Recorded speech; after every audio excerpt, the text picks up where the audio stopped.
Okay, चलिए सीधे इसमें डाइव इन करते हैं।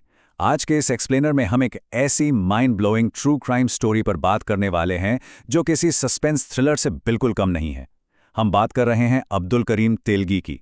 एक ऐसा आदमी जो देखने में बिल्कुल आम लगता था, पर उसने अकेले ही भारत के सबसे बड़े आर्थिक घोटाले को अंजाम दिया।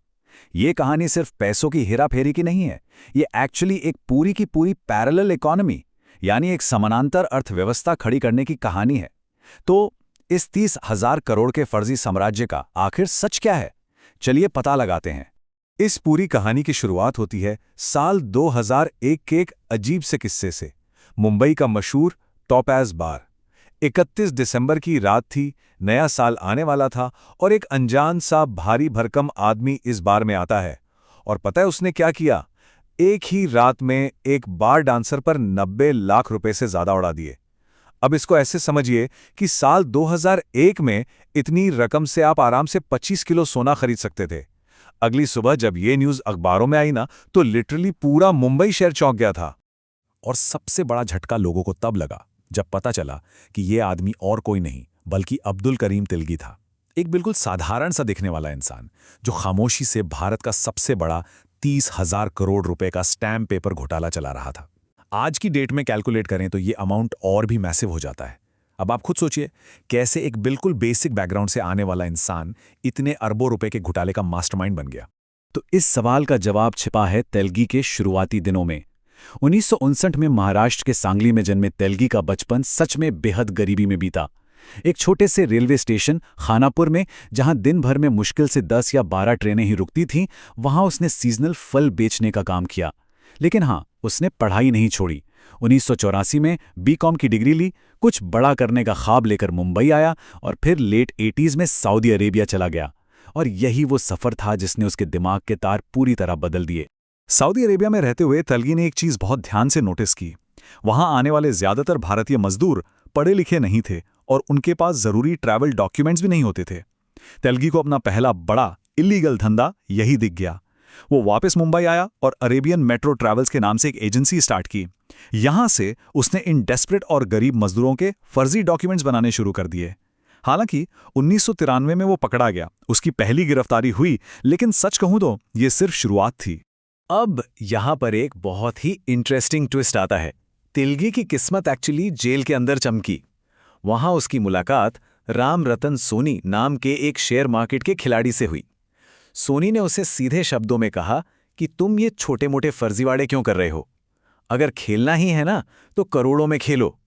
और सोनी ने ही तिलगी को सरकार के उस डिपार्टमेंट के बारे में बताया जिस पर किसी का ध्यान नहीं था, स्टैम्प पेपर डिपार्टमेंट। बस यही वो पल था जब देश के सबसे बड़े घोटाले का आइडिया पैदा हुआ। जेल से बाहर आने के बाद तिलगी ने अपने धंधे को लिटरली नेक्स्ट लेवल पर पहुंचा दिया। शुरुआत में वो क्या करता था, पुराने और यूज हो चुके स्टैम्प पेपर्स से स्याही धोता और उन्हें नए बनाकर बेचता था। जब इससे उसका पेट नहीं भरा तो उसने मुंबई में एक प्रेस खोल ली। दिन में वहां शादी के कार्ड छपते और रात में फर्जी स्टैम्प। लेकिन हद तो तब हो गई जब उसने भ्रष्ट अधिकारियों को रिश्वत दी और सरकारी इंडिया सिक्योरिटी प्रेस से वही असली मशीनें खरीद ली जिन्हें कबाड़ में नीलाम किया जाना था। यानी अब उसके पास खुद का पैसा छापने की पावर थी। और ये चीज ब्रिलियंटली इलस्ट्रेट करती है कि कैसे तिलगी ने सरकार को उसी के गेम में मात दी। सोचिए, एक तरफ ऑफिशियल इंडिया सिक्योरिटी प्रेस चल रही थी और ठीक उसके पैरेलल तिलगी ने उन्हीं सरकारी मशीनों और चुराए गए नेगेटिव्स का यूज करके अपनी खुद की एक पैरेलल प्रेस खड़ी कर दी। एक तरह से वो अपने खुद के पैसे छाप रहा था और हैरानी की बात यह है कि सालों तक किसी को इसकी कानो कान खबर तक नहीं थी। अब इस घोटाले के बिजनेस मॉडल को समझते हैं कि आखिर ये इतना सक्सेसफुल कैसे हुआ। देखिए, सरकार अपने ऑफिशियल वेंडर्स को स्टैंप बेचने पर सिर्फ 3% कमीशन देती थी, लेकिन तेलगी वो अपने वेंडर्स को सीधे 20 से 30% तक का मैसिव डिस्काउंट दे रहा था। अब इतना बड़ा प्रॉफिट देखकर आम लाइसेंस्ड वेंडर्स ने सरकार के पास जाना ही बंद कर दिया। वो सब तेलगी के इस फर्जी नेटवर्क का हिस्सा बन गए।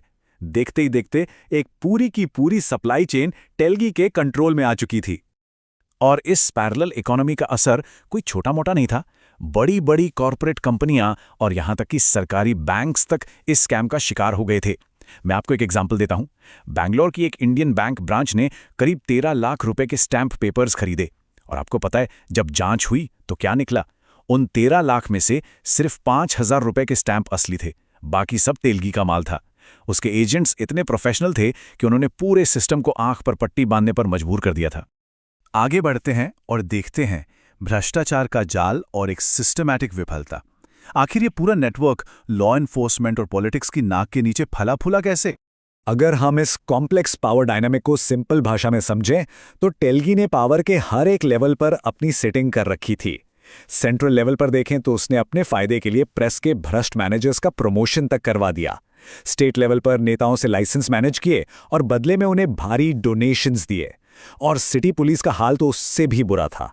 टॉप पुलिस अधिकारी खुद इन्वेस्टिगेशन को बिगाड़ रहे थे और चार्जशीट से मेन सस्पेक्ट्स के नाम हटा रहे थे। एक तरह से पूरा सिस्टम ही उसकी ढाल बन चुका था। और इस ढाल का सबसे शॉकिंग एग्जाम्पल अब आप देखिए। एक टाइम पर मुंबई क्राइम ब्रांच ने फॉर्मली तेलगी को कस्टडी में लिया, 85 दिन की कस्टडी।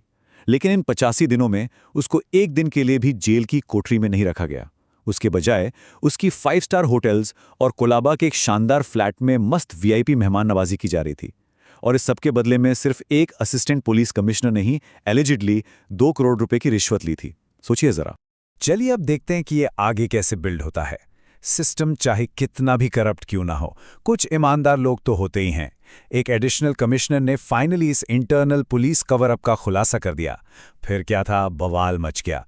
एक स्पेशल इन्वेस्टिगेशन टीम यानी एसआईटी बनाई गई, जिसने पूरी जांच अपने हाथ में ले ली।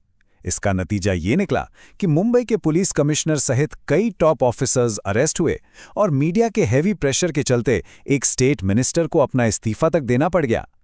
तेलगी का बनाया हुआ महल अचानक से गिरने लगा था। 2006 में इस कहानी में एक और भूचाल आया। तेलगी का नार्को टेस्ट नेशनल टेलीविजन पर ब्रॉडकास्ट हो गया। जब अर्ध बेहोश हालत में उससे पूछा गया कि इस पूरे स्कैम में किस किस ने उसकी मदद की, तो उसने सीधे तौर पर महाराष्ट्र के टॉप टियर नेताओं के नाम ले लिए। जैसे ही ये क्लिप सामने आई, पूरे देश की पॉलिटिक्स में एक तरह से आग लग गई थी। अब यहां पर हमें इस इन्फॉर्मेशन को बिल्कुल न्यूट्रल होकर समझना पड़ेगा। जिन नेताओं के नाम उस नार्को टेस्ट में आए थे, उन्होंने किसी भी कनेक्शन या लेनदेन से क्लियरली इनकार कर दिया। और सबसे इंपॉर्टेंट बात, सीबीआई ने अपनी डिटेल जांच के बाद ये कंक्लूड किया कि इन दावों को बैक करने के लिए कोई भी ठोस सबूत नहीं है।